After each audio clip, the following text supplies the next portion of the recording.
öz kanıyla, ağrısına tel oldu, can verip torpağına. Müqəddəs vətən oldu, yolu öz kanıyla, ağrısına tel oldu, can verip torpağına.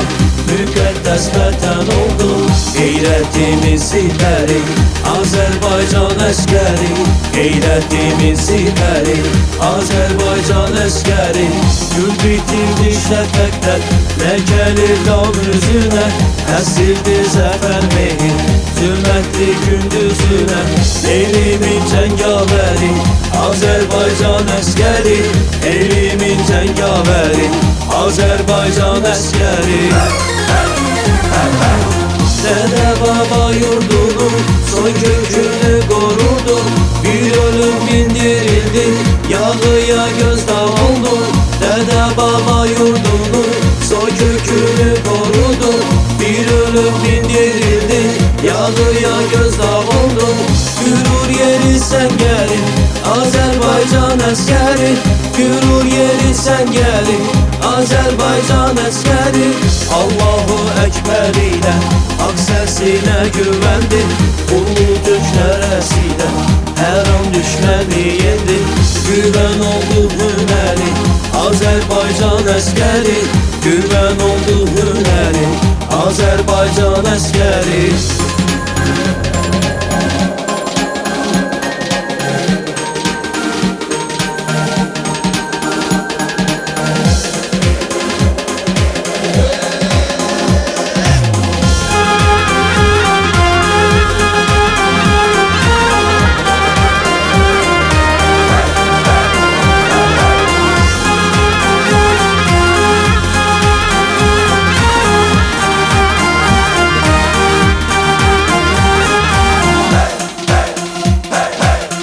Döyüşdə cəsarəti bəllidir yad ellərə, Şuşada savaşıyla düşdü dildən dillərə.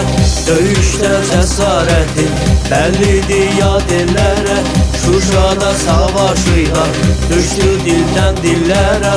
Oğuz türk nəvələri, Azərbaycan əskəri. Oğuz türk nəvələri, Azərbaycan əskəri. Bozqurtlar oylağında şimşəyə dönüb çaxdı, ən hündür zirvələrə zəfər bayrağın taxdı. Tarixin daş əsəri, Azərbaycan əskəri. Tarixin daş əsəri, Azərbaycan əskəri.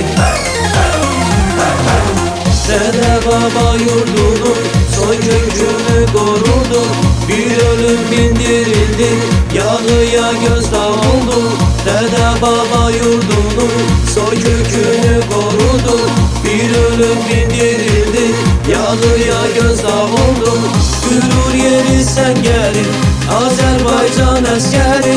Gürur yeri sən gəlin, Azərbaycan əskəri. Allahu Əkbər ilə haq səsinə güvəndi, ulu türk nərəsində hər an düşməni yendi. Güvən oldu hünəri, Azərbaycan əskəri. Güvən oldu hünəri, Azərbaycan əskəri.